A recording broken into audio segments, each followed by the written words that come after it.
이 시간 우리 하나님은 누구를 쓰시는가라는 제목으로 함께 말씀을 살펴볼 수 있기를 원합니다. 이 열왕기하 7장은 그 6장 24절부터 시작된 이 아람 군대에 포위된 사마리아 성의 이야기를 연속적으로 다루고 있습니다. 아람 군대에게 포위되어 이 아이를 삶아 먹을 정도로 굶주리게 된 사마리아 성이었습니다. 끔찍한 상황이죠. 이런 상황 속에서 하나님은 어떻게 역사하시는가, 그리고 이런 위기 속에 하나님의 예언 앞에 사마리아 성에 있는 사람들은 어떻게 반응하는가에 대해 살펴보는 것이 오늘의 포인트입니다. 7장은 여호와의 말씀을 들을지어다 라고 시작하게 됩니다. 이 표현은 예언을 할 때 많이 사용하게 됩니다. 하나님은 엘리사를 통해 이렇게 말씀하십니다. 1절인데요. 내일 이맘때에 사마리아 성문에서 고운 밀가루 한 스아를 한 세겔로 매매하고 보리 두 수아를 한 세겔로 매매하리라. 스아라는 것은 이 곡물을 측정하는 단위입니다.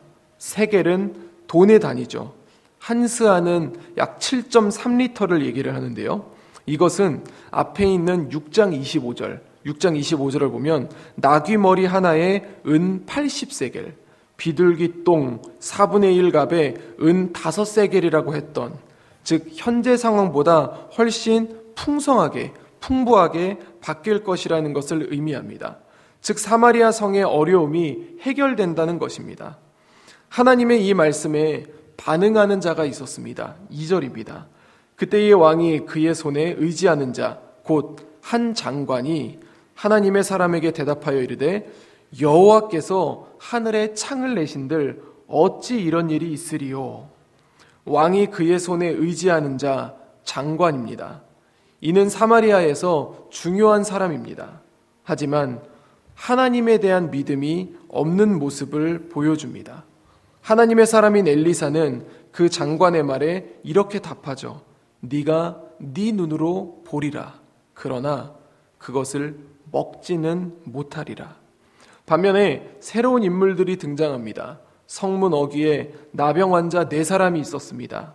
당시 나병 환자들은 공동체의 거주지 안에 들어올 수가 없었습니다.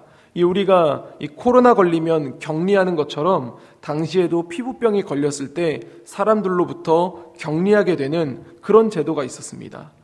성 안에 있는 자들도 굶어 죽을 판인데 밖에 있는 사람은 어땠을까요? 더 심했겠죠. 그들은 자기들끼리 이렇게 얘기를 합니다. 야, 우리가 어떻게 여기 앉아 죽을 수 있느냐? 그럴 수 없다. 그런데 우리가 성으로 가도 상황은 크게 다르지 않다. 굶어 죽을 거야. 여기 있어도 굶어 죽고 성에 가도 굶어 죽는다면 어쩔 수 없지. 우리를 둘러싸고 있는 아람 군대에게 항복하자. 그들이 우리의 항복을 받아준다면 먹을 거를 줄 것이다.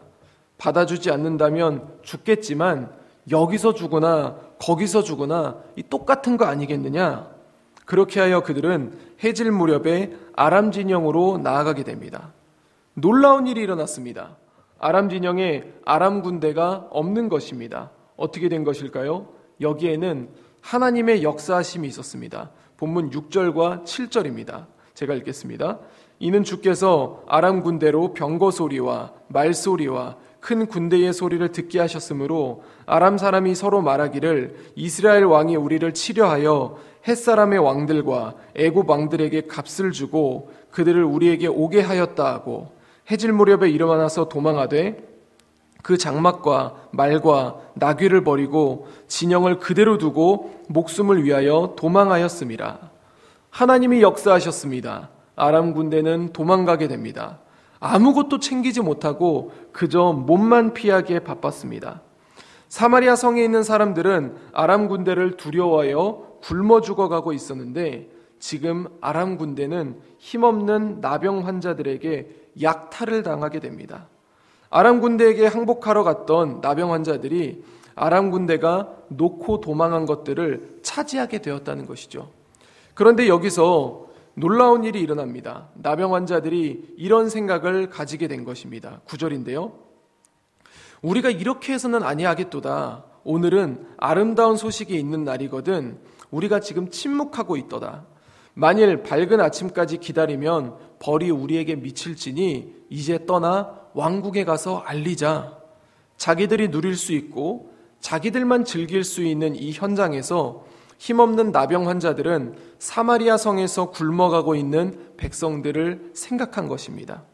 그들에게 이 아름다운 소식을 알리자 사마리아에 대한 구원의 복음을 알리기로 결단한 것이죠. 나병 환자들은 성문에 찾아가 문지기들에게 상황을 설명합니다. 그런데 이 기쁜 소식으로 받아들이지 못한 사람이 있었습니다. 바로 왕입니다. 왕은 믿음이 없었습니다. 하나님의 사람 엘리사가 하나님의 예언을 들려줘도, 나병 환자들이 자신들이 직접 확인한 그런 현장을 들려줘도 믿지 않았습니다. 지금 상황을 하나님이 엘리사를 통한 예언의 성취로 보는 것이 아니라 아람 군대의 전략으로 결론지었습니다. 달아나는 척하다가 우리가 성 밖으로 나오면 공격하려고 한다는 것이죠. 한 신하의 제안으로 왕은 정탐하라고 명령했고, 그 결과 하나님의 예언과 나병 환자들의 이야기는 사실이라고 밝혀졌습니다. 사람들은 난리가 났습니다. 아람 진영을 노략합니다. 굶주림이 폭발한 것이죠. 정말 엘리사의 말대로 고운 밀가루 한 스아가 한 세겔이 되고 보리 두 스아가 한 세겔이 되었습니다. 하나님 예언의 성취는 여기까지가 아니었습니다. 예언의 성취는 장관에게까지도 이어집니다. 2절에서 하나님을 믿지 않던 장관이 하나님이 어떻게 그런 일을 할 수 있겠느냐라고 했지 않습니까? 그래서 엘리야가 당신 눈으로 그 역사를 볼 것이다. 하지만 당신은 먹지 못한다라고 말했습니다. 왕은 이 장관에게 성문을 지키게 했고, 장관은 성문 앞에 서 있다가 굶주림에 폭발하여 노략하기 위해 몰려나가는 백성들에게 밟혀서 죽음을 맞이하게 됩니다. 정말로 먹지 못하게 되고 만 것이죠. 이렇게 엘리사를 통한 하나님의 예언, 그리고 그 예언의 성취를 보여주며 오늘 본문은 마무리가 됩니다. 사랑하는 성도 여러분, 오늘 본문을 통해 우리가 기억해야 될 내용들은 무엇일까요? 세상은 우수한 사람을 찾습니다. 똑똑하고 외모도 좋고 키도 크고 센스도 있으며 능력 좋은 사람들을 찾습니다.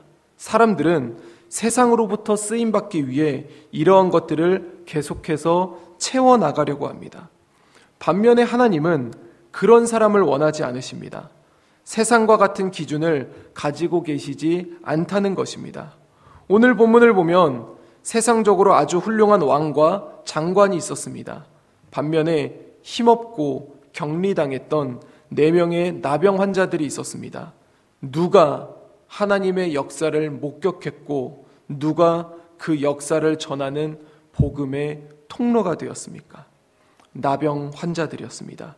더군다나 왕과 장관은 엘리사를 통해 하나님의 예언을 들은 사람들이었고, 나병 환자들은 그 예언을 듣지도 못했던 사람들입니다. 그러나 그들에게는 이 소식을 나의 공동체, 저 안에서 굶주려 죽어가고 있는 사람들에게 알려야겠다라는 하나님 아버지의 마음이 있었다는 것이죠. 우리는 기도하면서 우리 교회가 하나님의 도구가 되게 해달라고, 그리고 내가 하나님께 쓰임받는 사람이 되게 해달라고 간구하고 요청합니다. 오늘 우리의 본문은 그런 우리의 기도에 대한 하나님의 답변이 담겨져 있습니다. 하나님께 쓰임받기 위해서는 하나님과 같은 마음을 가지는 것입니다. 나를 위한 것이 아니라 이웃을 위한 마음, 이웃을 불쌍히 여기는 마음, 그 마음이 역사를 일으키게 됩니다. 오늘 하루 하나님이 주시는 하나님의 마음을 가득 품고 가정에서, 직장에서, 사회에서 주의 도구로 귀하게 사용되실 수 있는 우리 재건부평교회 모든 성도님들의 하루가 될 수 있기를 우리 주 예수 그리스도 이름으로 간절히 축원드립니다. 기도하겠습니다. 사랑과 은혜가 충만하신 아버지 하나님, 오늘 우리는 열왕기하 7장을 통해 하나님 앞에 어떤 사람이 쓰임받았는지 우리는 다시 한번 목격하게 됩니다. 하나님, 세상은 똑똑한 사람을 찾고 센스 있는 사람을 찾고 능력이 뛰어난 사람을 찾습니다. 그래서 세상 사람들은 이 세상으로부터 쓰임받기 위해 이러한 스펙들을 계속해서 채워나가는 가운데 있습니다. 주님, 그러나 우리는 세상으로부터 쓰임받기보다는 하나님께 쓰임받기를 원합니다. 오늘 본문은 우리에게 하나님께 쓰임받기 위해 우리가 갖춰야 할 것에 대해 말씀해 주셨습니다.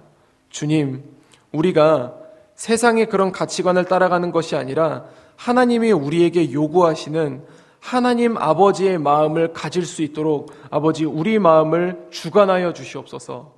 세상은 나를 위해 살라고 이야기를 하지만 우리가 나를 위해 살아가는 것이 아니라 이웃을 생각하고 이웃을 불쌍히 여기며 섬기는 마음으로 살아갈 수 있는 우리 재건부평교회가 될 수 있도록 아버지 함께하여 주시옵소서. 그래서 오늘 하루 우리 교회 모든 성도들이 각 가정에서, 직장에서, 학교에서, 사회에서 하나님의 도구로 귀하게 쓰임받을 수 있도록 주여 함께하여 주시옵소서. 감사드리며 이 모든 말씀 우리 주 예수 그리스도 이름으로 간절히 기도드립니다. 아멘.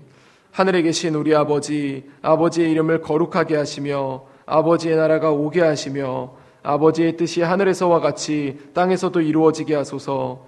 오늘 우리에게 일용할 양식을 주시고 우리가 우리에게 잘못한 사람을 용서하여 준 것 같이 우리 죄를 용서하여 주시고 우리를 시험에 빠지지 않게 하시고 악에서 구하소서. 나라와 권능과 영광이 영원히 아버지의 것입니다. 아멘.